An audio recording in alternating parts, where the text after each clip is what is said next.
ತಾರೀಕು 24 7ನೇ ತಿಂಗಳು. ಇದು ಬಸ್ಲಾಪುರ ಗ್ರಾಮ. ನನ್ನ ಹೆಸರು ಮೊಹಮ್ಮದ್ ಮತೀನ್ ಅಂತ. ಇಂಡಸ್ ತಳಿದು ರತ್ನಮು 2114 ಬೆಳೆದಿದೆ. ಇದು ತುಂಬ ಚೆನ್ನಾಗಿದೆ ಬೆಳೆ.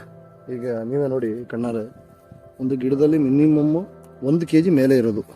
ಇಲ್ಲಿ ನೋಡಿ ಕುಯ್ತವ್ರೆ ಜನ. ಇನ್ನೂ 1 kg ಫಿಕ್ಸು ಫಸ್ಟ್ ಕಟಿಂಗು. ಚೆನ್ನಾಗಿದೆ ಸರ್. ಇದು ಯಾರು ಕೇಳಿದ್ರು ಇಂಡಸ್ದು ರತ್ನಮ್ನ ಪ್ರಿಫರೆನ್ಸ್ ಮಾಡಿ ರೈತರುಗಳಿಗೆ. ಒಳ್ಳೆ ಇಳುವರಿ, ಒಳ್ಳೆ ತೂಕ, ಒಳ್ಳೆ ಶೈನಿಂಗು, ಲಾಂಗ್ ಟರ್ಮ್ಗೆ ಪಾಸ್ ಐತೆ ಗಾಡಿ. ಇದು ಎಲ್ಲಿಗೆ ನೀವು ಔಟ್ ಆಫ್ ಸ್ಟೇಟ್ಗಳಿಗೆಲ್ಲ ಎಕ್ಸ್ಪೋರ್ಟ್ ಮಾಡ್ಬೋದು. ಇನ್ನು ಬೇರೆಗಳು ತಡೀತಾರಲ್ಲ, ಚೆನ್ನಾಗಿದೆ. ನೆಕ್ಸ್ಟ್ ನಾನು ಇದನ್ನ 4 ಎಕರೆ ಪ್ಲಾಂಟೇಶನ್ ಮಾಡ್ತಾ ಇದ್ದೀನಿ. ಜನಗಳು ತೋರಿಸಿ ಲೇಬರ್ ಕುಯ್ತವ್ರೆ. ಅವರು ಒಂದೊಂದು ಸಾಲು ಹೊತ್ತಲ್ಲ, ಬೆಳಗಿಂದ ಸಂಜೆ ಗಂಟ. ಈಗ ಇದಕ್ಕೆ ಮಲ್ಚಿಂಗ್ ಮಾಡಿ 12,500 ಹಾಕಿದ್ವಿ ಗಿಡ ಜಿಗ್ಜಾಗ್ ಮಾಡಿ.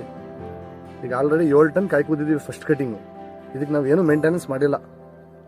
ಸ್ವಲ್ಪ ಏನೋ ಪ್ರಾಬ್ಲಮಿಂದ ರೈಟ್ಗಳು ಅದು ಇಲ್ಲ ಕರೆಕ್ಟಾಗಿ. ರೈಟ್ ಇದ್ದಿದ್ರೆ ದುಡ್ಡೆಲ್ಲ ಹೋಗಿರೋದು.